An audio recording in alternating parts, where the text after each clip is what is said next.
ನಮಸ್ಕಾರ. ಮುಖ್ಯಾಂಶಗಳು. ಸಂಸತ್ತಿನ ಚಳಿಗಾಲದ ಅಧಿವೇಶನ ನಾಡಿದ್ದು ಆರಂಭ. ಸುಗಮ ಕಲಾಪಕ್ಕೆ ಸಹಕರಿಸುವಂತೆ ಕೋರಿ ಸಂಸದರಿಗೆ ಸ್ಪೀಕರ್ ಸುಮಿತ್ರಾ ಮಹಾಜನ್ ಪತ್ರ. ಪ್ರವಾಹ ಪೀಡಿತ ತಮಿಳುನಾಡಿಗೆ 940 ಕೋಟಿ ರೂಪಾಯಿ ಬಿಡುಗಡೆ. ಪ್ರಧಾನಿ ನರೇಂದ್ರ ಮೋದಿ ಸೂಚನೆ. ಖಾಲಿ ಇರುವ ಶಿರಸ್ತೇದಾರ ಮತ್ತು ಉಪ ತಹಶೀಲ್ದಾರ್ ಹುದ್ದೆಗಳಿಗೆ ಬಡ್ತಿ ಮೂಲಕ ನೇಮಕ.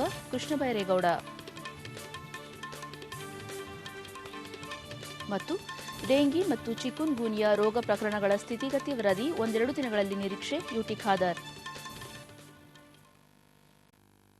ವಾರ್ತೆಗಳ ವಿವರ.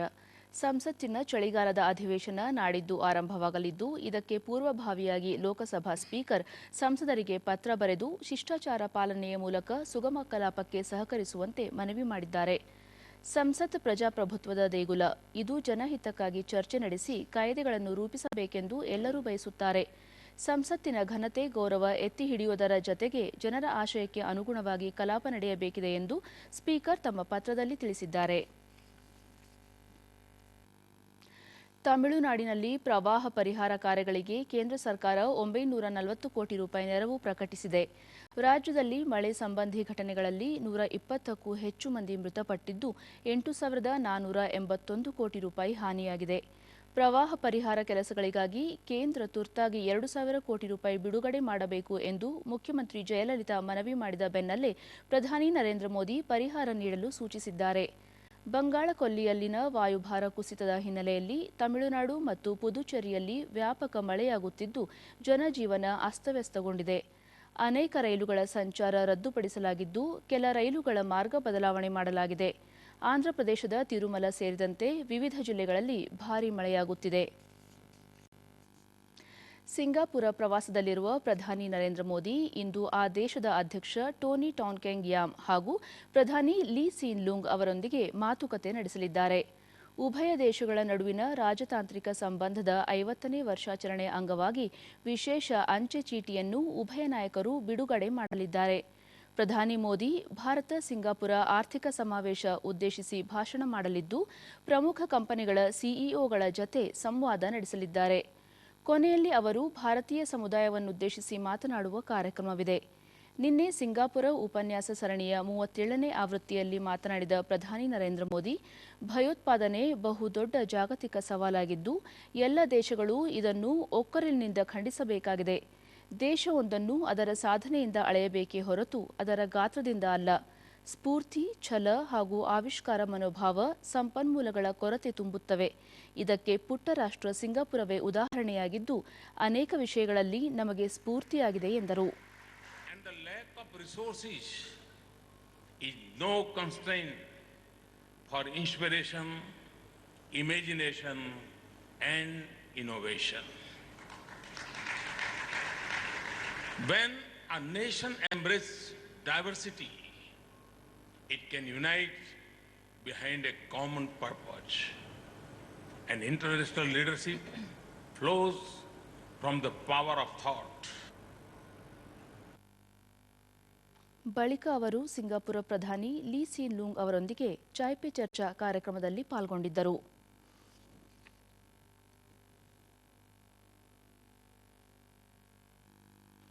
ಕಂದಾಯ ಇಲಾಖೆಯಲ್ಲಿ ಖಾಲಿ ಇರುವ ಶಿರಸ್ತೇದಾರ ಹಾಗೂ ಉಪ ತಹಶೀಲ್ದಾರ್ ಹುದ್ದೆಗಳನ್ನು ಬಡ್ತಿ ಮೂಲಕ ನೇಮಕ ಮಾಡಿಕೊಳ್ಳಲಾಗುವುದು ಎಂದು ಕೃಷಿ ಸಚಿವ ಕೃಷ್ಣ ಬೈರೇಗೌಡ ವಿಧಾನಸಭೆಯಲ್ಲಿ ನಿನ್ನೆ ಹೇಳಿದ್ದಾರೆ.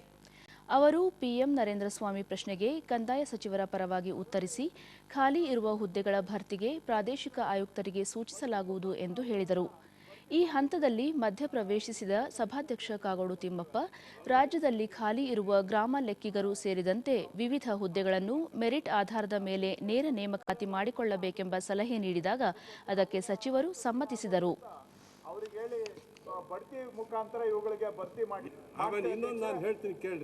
ಈ ಇಂಟರ್ವ್ಯೂ ಕರೆಯೋದನ್ನು ತಪ್ಪಿಸ್ರಿ, ಮೆರಿಟ್ ಬೇಸಿಸ್ ಮೇಲೆ ಅಪ್ಲಿಕೇಶನ್ ಕರೆಸಿ ಪ್ರೋಸೆಸ್ ಮಾಡಿ ಮೆರಿಟ್ ಮೇಲೆ ಮಾರ್ಕ್ಸ್ ಬಿಟ್ಟು ಅಧ್ಯಕ್ಷರೇ ಈಗ ಅದೇ ರೀತಿ ಮಾಡ್ತಾ ಇರೋದು. ದ್ವಿತೀಯ ದರ್ಜೆ ಮತ್ತು 2ನೇ ದರ್ಜೆ ಹುದ್ದೆಗಳು ಭರ್ತಿ ಆಗ್ತಾ ಇದೆ, ಅದರಲ್ಲಿ ಈ ಸಂದರ್ಶನ ಇಲ್ಲದೇನೆ ಮಾಡ್ತಾ ಇದ್ದೇವೆ.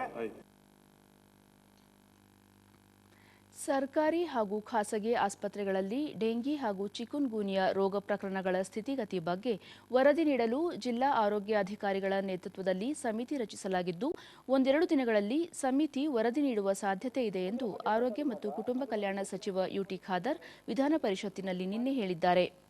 ಕ್ಯಾಪ್ಟನ್ ಗಣೇಶ್ ಕಾರ್ಣಿಕ್ ಪ್ರಶ್ನೆಗೆ ಉತ್ತರಿಸಿದ ಸಚಿವರು, ಬೆಂಗಳೂರು ಮತ್ತು ಮಂಗಳೂರಿನಲ್ಲಿ ಡೆಂಗಿ ಮತ್ತು ಚಿಕುನ್ಗುನ್ಯಾ ಹೆಚ್ಚಾಗಿದ್ದು, ಇನ್ನಿತರ ಜಿಲ್ಲೆಗಳಲ್ಲೂ ಕೂಡ ಸಮಿತಿ ಅಧ್ಯಯನ ಮಾಡಿ ವರದಿ ನೀಡಲಿದೆ. ಯಾವುದೇ ಆಸ್ಪತ್ರೆಗಳಲ್ಲಿ ಲ್ಯಾಬ್ ಟೆಕ್ನಿಷಿಯನ್ಗಳ ಕೊರತೆ ಇಲ್ಲ. ಸಾಂಕ್ರಾಮಿಕ ರೋಗಗಳನ್ನು ತಡೆಗಟ್ಟಲು ಹಲವು ಕ್ರಮಗಳನ್ನು ಕೈಗೊಳ್ಳಲಾಗಿದೆ. ಆಸ್ಪತ್ರೆಗಳಲ್ಲಿ ಸರಿಯಾಗಿ ಚಿಕಿತ್ಸೆ ನೀಡದಿದ್ದರೆ ಅಂಥವರ ವಿರುದ್ಧ ಕ್ರಮ ಕೈಗೊಳ್ಳಲಾಗುವುದು ಎಂದು ತಿಳಿಸಿದರು. ಇವತ್ತು ಯಾವುದೇ ಒಂದು ನಮ್ಮ ಸರ್ಕಾರಿ ಆಸ್ಪತ್ರೆಯಲ್ಲಿ ಹೋಗಿ ಅಲ್ಲಿ ನಮಗೆ ಲ್ಯಾಬ್ ನಮ್ಮ ಟೆಸ್ಟ್ ಮಾಡಲಿಲ್ಲ ಅಂತೇಳಿ ನಮ್ಗೆ ಯಾವುದೇ ಒಂದು ದೂರ ನಮಗೆ ಯಾರಿಂದಲೂ ಜನಪ್ರತಿನಿಧಿಗಳಾಗಲಿ ನಾವು ಪೇಷಂಟಿಂದ ನಮಗೆ ಬರಲಿಲ್ಲ. ಬಂದಂತಹ ಕ್ರಮ ನಾವು ಖಂಡಿತವಾಗಿ ಕೈಗೊಳ್ತೇವೆ. ಚೌಡರೆಡ್ಡಿ ತೂಪಲ್ಲಿ ಅವರ ಪ್ರಶ್ನೆಗೆ ಉತ್ತರಿಸಿದ ಸಮಾಜ ಕಲ್ಯಾಣ ಸಚಿವ ಎಚ್. ಆಂಜನೇಯ, ಮೊರಾರ್ಜಿ ದೇಸಾಯಿ ಮತ್ತು ಕಿತ್ತೂರು ರಾಣಿ ಚೆನ್ನಮ್ಮ ವಸತಿ ಶಾಲೆಗಳಲ್ಲಿ ಹೊರಗುತ್ತಿಗೆ ಆಧಾರದ ಮೇಲೆ ಕೆಲಸ ಮಾಡುತ್ತಿರುವ 409 ಶಿಕ್ಷಕರನ್ನು ಕಾಯಂ ಮಾಡಲು ದಾಖಲಾತಿ ಪರಿಶೀಲನೆ ನಡೆಯುತ್ತಿದೆ ಎಂದು ಹೇಳಿದರು. ಹೈಕೋರ್ಟ್ನ ಆದೇಶದ ಮೇರೆಗೆ ಕಾಯಂ ಮಾಡಿಕೊಳ್ಳುವ ಪ್ರಕ್ರಿಯೆ ನಡೆಯುತ್ತಿದೆ. ಶಿಕ್ಷಕರು ಎಷ್ಟು ಬೇಗ ದಾಖಲಾತಿಗಳನ್ನು ಸಲ್ಲಿಸುತ್ತಾರೋ ಅಷ್ಟು ಬೇಗ ಪ್ರಕ್ರಿಯೆ ಪೂರ್ಣಗೊಳ್ಳಲಿದೆ ಎಂದು ತಿಳಿಸಿದರು.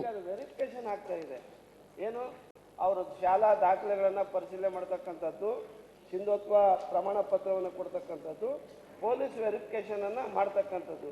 ಅವರು ದಾಖಲೆ ಎಷ್ಟು ಬೇಗ ಕೊಡ್ತಾರೋ ಅಷ್ಟು ಬೇಗ ನಾವು ಅದು ಕಾಯಂ ಆಗ್ತಾರೆ. ಅದರಲ್ಲಿ ಇನ್ಯಾವುದೇ ರೀತಿಯ ಅನುಮಾನವೂ ಇಲ್ಲ.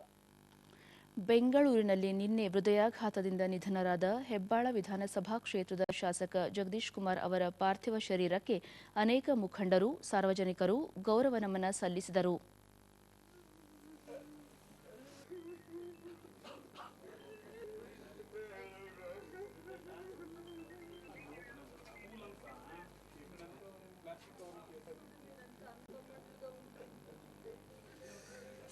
ಜಗದೀಶ್ ಕುಮಾರ್ ನಿಧನಕ್ಕೆ ಹಲವಾರು ಗಣ್ಯರು ಶ್ರದ್ಧಾಂಜಲಿ ಸಲ್ಲಿಸಿದ್ದಾರೆ. ಮುಖ್ಯಮಂತ್ರಿ ಸಿದ್ದರಾಮಯ್ಯ, ಬಿಜೆಪಿ ರಾಷ್ಟ್ರೀಯ ಉಪಾಧ್ಯಕ್ಷ ಬಿಎಸ್ ಯಡಿಯೂರಪ್ಪ, ರಾಜ್ಯಾಧ್ಯಕ್ಷ ಪ್ರಹ್ಲಾದ್ ಜೋಶಿ ಸೇರಿದಂತೆ ಅನೇಕ ಮುಖಂಡರು ಸಂತಾಪ ವ್ಯಕ್ತಪಡಿಸಿ, ಜಗದೀಶ್ ಕುಮಾರ್ ನಿಧನದಿಂದ ಪ್ರಾಮಾಣಿಕ, ಉದಯೋನ್ಮುಖ ಧುರೀಣರೊಬ್ಬರನ್ನು ಕಳೆದುಕೊಂಡಂತಾಗಿದೆ ಎಂದು ಹೇಳಿದ್ದಾರೆ. ಕೇಂದ್ರ ಕಾನೂನು ಸಚಿವ ಡಿವಿ ಸದಾನಂದಗೌಡ ಸಂಸದರ ಆದರ್ಶ ಗ್ರಾಮ ಯೋಜನೆಯಡಿ ದತ್ತು ತೆಗೆದುಕೊಂಡಿರುವ ಬೆಂಗಳೂರಿನ ಹೊರವಲಯದ ನೆಟ್ಟಿಗೆರೆಗೆ ನಿನ್ನೆ ಭೇಟಿ ನೀಡಿ ಅಭಿವೃದ್ಧಿ ಕಾಮಗಾರಿಗಳ ಪರಿಶೀಲನೆ ನಡೆಸಿದರು.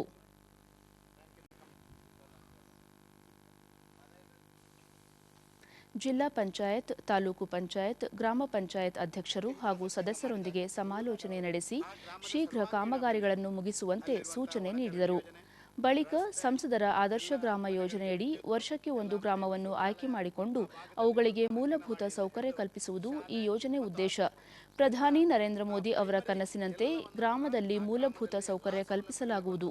ಈ ಭಾಗದಲ್ಲಿ ಡಿಸೆಂಬರ್ ಅಂತ್ಯದ ವೇಳೆಗೆ ಎಲ್ಲ ಮನೆಗಳಲ್ಲಿ ಶೌಚಾಲಯ ವ್ಯವಸ್ಥೆ ಕಲ್ಪಿಸಲಾಗುವುದು ಎಂದರು.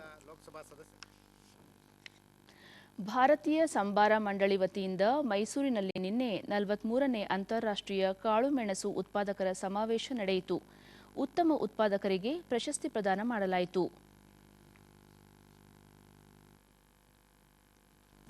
ಅಂತಾರಾಷ್ಟ್ರೀಯ ಕಾಳುಮೆಣಸು ಸಮುದಾಯದ ಅಧ್ಯಕ್ಷ ಡಾ ಎ. ಜಯತಿಲಕ್, ದೇಶದಲ್ಲಿ ಕಾಳುಮೆಣಸು ಉತ್ಪಾದನೆ ಸಮಸ್ಥಿತಿಯಲ್ಲಿದೆ. ಅದನ್ನು ಹೆಚ್ಚಿಸಲು ಮಂಡಳಿ ಹಲವು ಕ್ರಮ ಕೈಗೊಂಡಿದೆ ಎಂದರು. To strengthen the capacity for productivity, quality, and to establish higher value addition and sales. We are quite ಕೇಂದ್ರ ವಾಣಿಜ್ಯ ಇಲಾಖೆ ಹೆಚ್ಚುವರಿ ಕಾರ್ಯದರ್ಶಿ ರಜನಿ ರಂಜನ್ ರಶ್ಮಿ, ಜಾಗತಿಕ ಮಟ್ಟದಲ್ಲಿ ಭಾರತದ ಸಂಬಾರ ಪದಾರ್ಥಗಳಿಗೆ ಹೆಚ್ಚಿನ ಬೇಡಿಕೆ ಇದೆ. ಬೆಲೆ ಸ್ಥಿರತೆಯನ್ನು ಕಾಯ್ದುಕೊಳ್ಳುವುದರ ಜತೆಗೆ ಸಂಬಾರ ಪದಾರ್ಥಗಳ ಉತ್ಪಾದನೆ ಹೆಚ್ಚಿಸಬೇಕಿದೆ ಎಂದರು. ಸಂಸದ ಪ್ರತಾಪ್ ಸಿಂಹ, ಭಾರತ ಸರ್ಕಾರ ಹಾಗೂ ಸಂಬಾರ ಮಂಡಳಿ ನೂತನ ವಿಧಾನಗಳ ಮೂಲಕ ಪದಾರ್ಥಗಳ ಉತ್ಪಾದನೆ ಹೆಚ್ಚಳಕ್ಕೆ ಹಲವು ಕ್ರಮಗಳನ್ನು ಕೈಗೊಳ್ಳುತ್ತಿದೆ ಎಂದು ಹೇಳಿದರು. I am proud to say our Karnataka farmers are getting the award which is given by IPC. Chamarajanagar ಜಿಲ್ಲೆಯ ಕೊಳ್ಳೇಗಾಲದಲ್ಲಿ ನಿನ್ನೆ ವಿಕಾಸ ಪೀಡಿಯದ ಸಾಮರ್ಥ್ಯ ಬಲವರ್ಧನೆ ಕಾರ್ಯಾಗಾರ ನಡೆಯಿತು. ಸಂಸದ ಧ್ರುವ ನಾರಾಯಣ್ ಕಾರ್ಯಾಗಾರ ಉದ್ಘಾಟಿಸಿ ಕೇಂದ್ರ ಸರ್ಕಾರದ ಅತ್ಯಂತ ಒಳ್ಳೆಯ ಯೋಜನೆ ಇದಾಗಿದ್ದು ಪ್ರಾದೇಶಿಕ ಭಾಷೆಯಲ್ಲಿ ಎಲ್ಲ ಮಾಹಿತಿ ಒದಗಿಸುವ ವಿಕಾಸ ಪೀಡಿಯ ಗ್ರಾಮೀಣ ಭಾಗದ ಜನರಿಗೆ ಸಹಕಾರಿಯಾಗಲಿದೆ ಎಂದರು. ಕೇಂದ್ರ ಸರ್ಕಾರದ ಒಳ್ಳೆಯ ಯೋಜನೆ ಹಾಗಾಗಿ ಇವತ್ತು ನಮ್ಮ ವಿಪ್ರೋ ಸಂಸ್ಥೆಯವರಿಗೆ ಇಡೀ ರಾಜ್ಯದ ಒಂದು ವಿಸ್ತಾರ ಮಾಡಲಿಕ್ಕೆ ಈ ಯೋಜನೆಯ ಅವಕಾಶವನ್ನು ಅವರು ಮಾಡಿಕೊಟ್ಟಿದ್ದಾರೆ. ಇದು ಬಹಳ ಚೆನ್ನಾಗಿ ಯಶಸ್ವಿ ಆಗಬೇಕು ಕಾರ್ಯಕ್ರಮ. 30 ಜಿಲ್ಲೆಗಳು ಕೂಡ ಈ ಕನ್ನಡವನ್ನು ವಿಸ್ತಾರ ಮಾಡತಕ್ಕಂಥ ಮತ್ತು ಅದರಲ್ಲೂ ವಿಶೇಷವಾಗಿ ಕೃಷಿ, ಆರೋಗ್ಯ, ಶಿಕ್ಷಣ ಮತ್ತು ಸಮಾಜ ಕಲ್ಯಾಣ, ಈ ಆಡಳಿತ ಉದ್ಭವ್ ಸಂಸ್ಥೆಯ ಸಂಸ್ಥಾಪಕಿ ಚಂದ್ರಕಲಾಬಾಯಿ ಸಿಡೆಕ್ ಸಂಸ್ಥೆ ವತಿಯಿಂದ ವಿಕಿಪೀಡಿಯಾ ಮಾದರಿಯಲ್ಲಿ ಅಭಿವೃದ್ಧಿಪಡಿಸಿರುವ ಈ ವಿಕಾಸ ಪೀಡಿಯಾದಲ್ಲಿ ಪ್ರಾದೇಶಿಕ ಭಾಷೆ ಕನ್ನಡದಲ್ಲಿ ಕೃಷಿ, ಆರೋಗ್ಯ ಮತ್ತಿತರ ವಿಭಾಗಗಳಲ್ಲಿ ಸಮಗ್ರ ಮಾಹಿತಿ ಲಭ್ಯವಿದೆ. ಜನರು ಇದರ ಲಾಭ ಪಡೆದು ತಮ್ಮ ಜ್ಞಾನ ಭಂಡಾರ ವಿಸ್ತರಿಸಿಕೊಳ್ಳಬೇಕು ಎಂದರು. ಜಮ್ಮು ಕಾಶ್ಮೀರದ ಕುಪ್ವಾರ ಜಿಲ್ಲೆಯಲ್ಲಿ ನಿನ್ನೆ ಭದ್ರತಾ ಪಡೆಗಳು ಹಾಗೂ ಭಯೋತ್ಪಾದಕರ ನಡುವೆ ನಡೆದ ಗುಂಡಿನ ಚಕಮಕಿಯ 2 ಪ್ರತ್ಯೇಕ ಘಟನೆಗಳಲ್ಲಿ 4 ಭಯೋತ್ಪಾದಕರು ಹತರಾಗಿದ್ದಾರೆ. ಈ ತಿಂಗಳ 13ರಿಂದ ಭಯೋತ್ಪಾದಕರ ವಿರುದ್ಧ ಕಾಶ್ಮೀರ ಕಣಿವೆಯಲ್ಲಿ ಆರಂಭಿಸಲಾಗಿರುವ ಕಾರ್ಯಾಚರಣೆ ಅನಂತನಾಗ್ ಜಿಲ್ಲೆಯಲ್ಲಿ ಮುಂದುವರೆದಿದ್ದು, ಶಸ್ತ್ರಸಜ್ಜಿತ ಭಯೋತ್ಪಾದಕರ ತಂಡ ಭದ್ರತಾ ಪಡೆಗಳ ಮೇಲೆ ಗುಂಡಿನ ದಾಳಿ ನಡೆಸಿದಾಗ 2 ಕಡೆ ಗುಂಡಿನ ಚಕಮಕಿ ನಡೆದಿದ್ದು 3 ಭಯೋತ್ಪಾದಕರು ಹತರಾಗಿದ್ದಾರೆ. ಕುಪ್ವಾರ ಜಿಲ್ಲೆಯಲ್ಲಿ ನಡೆದ ಮತ್ತೊಂದು ಘಟನೆಯಲ್ಲಿ ಉಗ್ರನೊಬ್ಬ ಹತನಾಗಿದ್ದಾನೆ. ಕಾರ್ಯಾಚರಣೆಯಲ್ಲಿ 3 ಭದ್ರತಾ ಸಿಬ್ಬಂದಿ ಗಾಯಗೊಂಡಿದ್ದಾರೆ ಎಂದು ಸೇನಾಧಿಕಾರಿಗಳು ತಿಳಿಸಿದ್ದಾರೆ. ಇಡೀ ಪ್ರದೇಶದಲ್ಲಿ ನಾಗರಿಕರನ್ನು ತೆರವುಗೊಳಿಸಿ ಶೋಧ ಕಾರ್ಯಾಚರಣೆ ತೀವ್ರಗೊಳಿಸಲಾಗಿದೆ. ಮತ್ತೊಂದು ಘಟನೆಯಲ್ಲಿ ನೌಶಾರಾ ಬಳಿಯ ಗಡಿ ನಿಯಂತ್ರಣ ರೇಖೆಯಲ್ಲಿ ಪಾಕಿಸ್ತಾನ ಪಡೆಗಳ ಗುಂಡಿಗೆ ಭಾರತೀಯ ಯೋಧರೊಬ್ಬರು ಹುತಾತ್ಮರಾಗಿದ್ದಾರೆ. ಡಿಡಿ ನ್ಯೂಸ್ ವಾಹಿನಿಯ ಟೋಟಲ್ ಹೆಲ್ತ್ ಆರೋಗ್ಯ ಸರಣಿ 600 ಕಾರ್ಯಕ್ರಮಗಳನ್ನು ಪೂರೈಸಿರುವ ಹಿನ್ನೆಲೆಯಲ್ಲಿ ದೆಹಲಿಯಲ್ಲಿ ನಿನ್ನೆ ವಿಶೇಷ ಸಮಾರಂಭ ಆಯೋಜಿಸಲಾಗಿತ್ತು. ಪ್ರಸಾರ ಭಾರತಿ ಅಧ್ಯಕ್ಷ ಡಾ ಎ ಸೂರ್ಯಪ್ರಕಾಶ್ ಟೋಟಲ್ ಹೆಲ್ತ್ ಸರಣಿಯ ಬಗ್ಗೆ ಮೆಚ್ಚುಗೆ ವ್ಯಕ್ತಪಡಿಸಿದರು. Total health program of Doordarshan News, which is truly extraordinary, completing 600 episodes, and I wish and pray that we will see the 1000th episode of this program. Hindi Belt channel mein this will be a very Prasar Bharati CEO Jawahar ಸರ್ಕಾರ್ ಈ ಕಾರ್ಯಕ್ರಮ ಸರಣಿ ಮುಂದುವರಿಯಲಿದ್ದು ದೂರದರ್ಶನದ ಇತರ ವಾಹಿನಿಗಳಲ್ಲೂ ಲಭ್ಯವಾಗಲಿದೆ ಎಂದರು. DD news ಮಹಾನಿರ್ದೇಶಕಿ Veena Jain ಹಾಗೂ ಹೆಚ್ಚುವರಿ ಮಹಾನಿರ್ದೇಶಕ ಅಕ್ಷಯ್ ರಾವತ್ ಆರೋಗ್ಯ ಪಾಲನೆಗೆ ಸಂಬಂಧಿಸಿದ ವಿವಿಧ ವಿಷಯಗಳ ಬಗ್ಗೆ ಈ ಸರಣಿ ಬೆಳಕು ಚೆಲ್ಲುತ್ತದೆ ಎಂದರು. भारत में स्वास्थ्य की चिंता है और चिंता रहेगा, बढ़ता जा रहा है. मुझे लग रहा है कि जब तक ये चिंता रहेगा तब तक टोटल हेल्थ का जरूरत होगा और टोटल हेल्थ आगे बढ़ता रहेगा. ಯಕ್ಷಗಾನ ಕಲಾರಂಗ ಸಂಸ್ಥೆ ವತಿಯಿಂದ ಉಡುಪಿಯಲ್ಲಿ ಹಿರಿಯ ಯಕ್ಷಗಾನ ಕಲಾವಿದರಿಗೆ ಪ್ರಶಸ್ತಿ ನೀಡಿ ಗೌರವಿಸಲಾಯಿತು. ಪೇಜಾವರ ಮಠಾಧೀಶ ವಿಶ್ವೇಶ್ವತೀರ್ಥ ಸ್ವಾಮೀಜಿ ಪ್ರಶಸ್ತಿ ಪ್ರದಾನ ಮಾಡಿದರು. ನಂತರ ರೈತರಿಂದ ಲಾಭ ಪಡೆದು ಅವರನ್ನು ಮರೆಯುತ್ತೇವೆ, ಅದೇ ರೀತಿ ಯಕ್ಷಗಾನ ಕಲಾವಿದರಿಂದ ಮನರಂಜನೆ ಪಡೆದು ಅವರನ್ನೂ ಸಹ ಮರೆತು ಬಿಡುತ್ತೇವೆ. ಆದರೆ ಇದಕ್ಕೆ ಅಪವಾದ ಎಂಬುವಂತೆ ಯಕ್ಷಗಾನ ಕಲಾರಂಗ ಸಂಸ್ಥೆ ಹಿರಿಯ ಕಲಾವಿದರನ್ನು ಗುರುತಿಸಿ ಸನ್ಮಾನಿಸುತ್ತಿರುವುದು ಶ್ಲಾಘನೀಯ ಎಂದರು. ಯಕ್ಷಗಾನ ಕಲಾವಿದರಿಂದ ಪ್ರಯೋಜನ ಪಡೆಯುತ್ತೇವೆ, ಅವರನ್ನು ಮರೆಯುತ್ತೇವೆ. ಇಂಥ ಒಂದು ಸ್ಥಿತಿ ನಮ್ಮ ನಾಡಿನಲ್ಲಿ ಕಂಡು ಬರ್ತಾ ಇದೆ. ಇದಕ್ಕೆ ಅಪವಾದವಾಗಿ ನಮ್ಮ ಯಕ್ಷಗಾನ ಕಲಾರಂಗ ಎಲ್ಲ ಕಲಾವಿದರು, ನಮ್ಮ ವೆಂಕಪ್ಪ ಅಮೀನ್ ಅವರು 96 ವರ್ಷದ ವೃದ್ಧರು, ಅವರನ್ನು ಗುರುತಿಸಿ ಇಲ್ಲಿ ಇಂಥವರನ್ನೆಲ್ಲ ಸನ್ಮಾನ ಮಾಡಿರುವುದು ದೊಡ್ಡ ಕಾರ್ಯ. ತೆಂಕು ಹಾಗೂ ಬಡಗುತಿಟ್ಟು ಕಲಾವಿದರಿಂದ ಯಕ್ಷಗಾನ ಪ್ರಸಂಗ ನಡೆಯಿತು.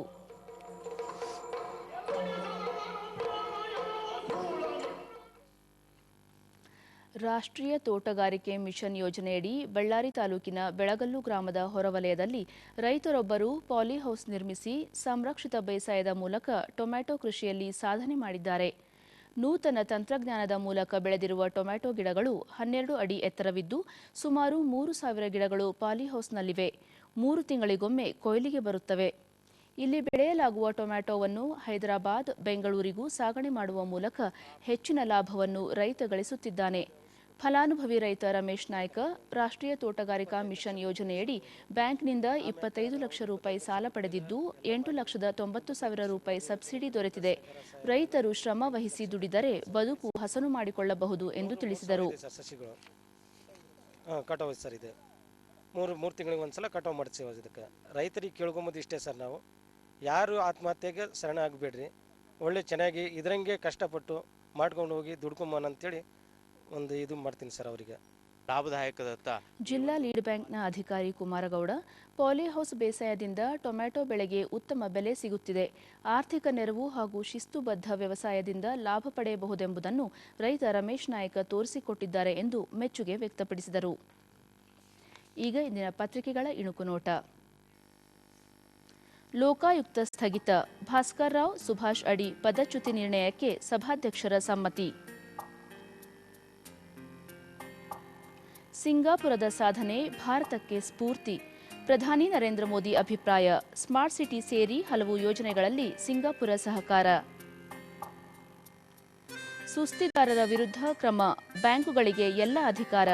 ಸರ್ಕಾರಿ ಬ್ಯಾಂಕುಗಳ ಮುಖ್ಯಸ್ಥರ ಸಭೆಯಲ್ಲಿ ಸಚಿವ ಅರುಣ್ ಜೇಟ್ಲಿ ಹೇಳಿಕೆ. ಸಿರಿಯಾ, ರಾಜ್ಯದ 3 ಐಸಿಸ್ ಉಗ್ರಗಾಮಿಗಳ ಸಾವು. ಇವು ಇಂದಿನ ಪತ್ರಿಕೆಗಳ ಪ್ರಮುಖ ಸುದ್ದಿ. ಉಳಿದಂತೆ ಲಯ ತಪ್ಪಿದ ಆಡಳಿತ, ರಾಜ್ಯ ಸರ್ಕಾರದ ವಿರುದ್ಧ ಬಿಜೆಪಿಯಿಂದ ಬೃಹತ್ ಪ್ರತಿಭಟನೆ.